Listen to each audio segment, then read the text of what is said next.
Salam kerahiman. Hari ini akan bicara tentang kerendahan hati Yesus di Senakal. Ada di 757. Suster Faustina sharing ya, di 757 dia cerita tentang kejadian pada tanggal 19 November 1936. Di dalam misa kudus, aku melihat Yesus dan berkata, "Tenanglah putriku, aku menyaksikan usaha-usahamu yang sangat menyenangkan hatiku." Sering sekali Suster Faustina sharing, banyak kejadian, banyak percakapan, banyak pencerahan, bahkan mukjizat di dalam perayaan Ekaristi. Dan hari ini kita juga diinfo oleh Suster Faustina bahwa Yesus datang dan berkata, "Aku menyaksikan usaha-usahamu yang sangat menyenangkan hatiku." Dan memang tidak ada yang tidak diketahui oleh Tuhan. Apapun yang kita lakukan, sekecil apapun yang kita lakukan, Tuhan tahu. Nah, sebaliknya mungkin refleksi ke diri kita masing-masing. Usaha-usaha apa saja yang sudah kita lakukan? Misalnya punya niat berbuat baik. Apa? Usaha apa yang sudah dilakukan? Dan Yesus melihat usaha-usaha yang dilakukan oleh Suster Faustina itu menyenangkan hatiku, katanya. Tapi kemudian Suster Faustina katakan, Yesus yang dia lihat, yang berkata padanya, tiba-tiba menghilang. Dan sesudah komuni kudus, tiba-tiba aku melihat Senakal. Dan di sana hadir Yesus dan para rasul. Kita semua tahu ya, peristiwa malam perjamuan terakhir di mana Yesus pada hari Kamis Putih melakukan perjamuan malam terakhir dengan para muridnya. Dan kalau Bapak Ibu pergi ke Israel, biasanya kita juga tur dibawa ke ruang di atas. Dan tour leader di sana katakan bahwa inilah ruang Senakal yang dipakai. Sesudah komuni, Suster Faustina melihat Yesus ada di ruang Senakal bersama dengan murid-muridnya, dengan para rasul. Ruangan Senakal adalah ruangan yang dipakai oleh Yesus pada perjamuan malam terakhir ya. Di sana Yesus membasuh kaki murid-muridnya. Yesus melayani, Yesus merendahkan diri dengan melayani para rasul. Juga dalam perjamuan malam terakhir kita tahu Yesus memberikan tubuhnya, memberikan darahnya, yang selalu kita tahu dalam perayaan Ekaristi. Inilah tubuhku, inilah darahku. Kemudian Suster Faustina berkata, "Aku melihat penetapan sakramen Maha Kudus.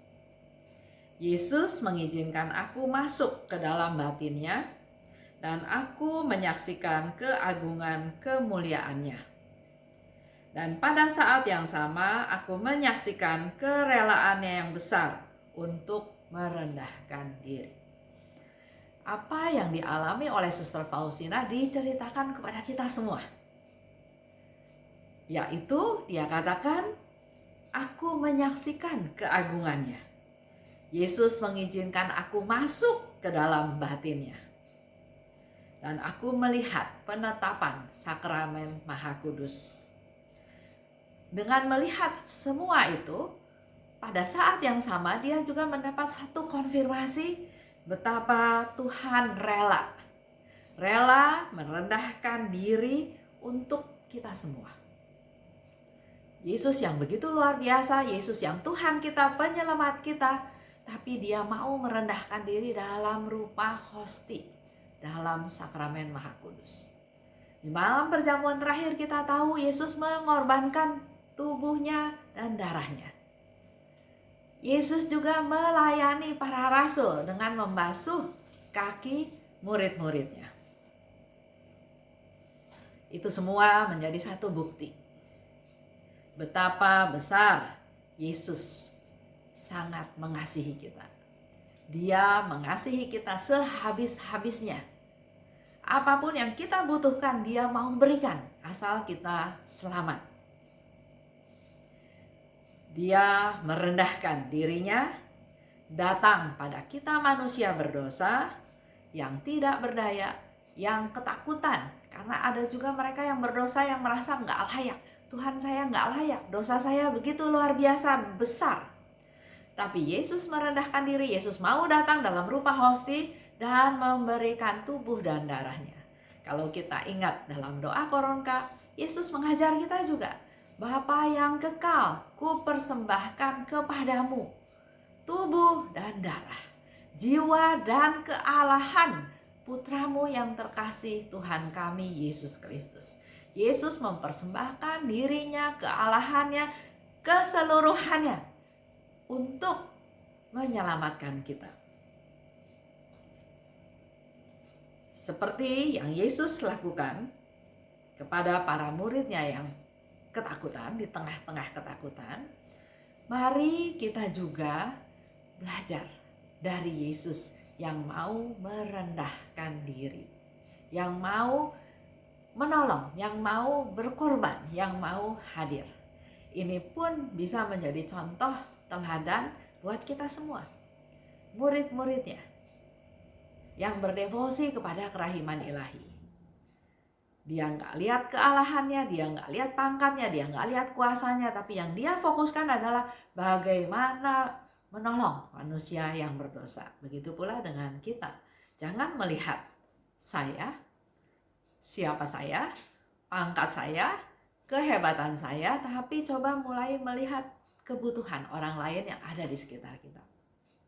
Itulah salah satu praktek untuk mencapai kerendahan hati. Terima kasih. Salam kerahiman.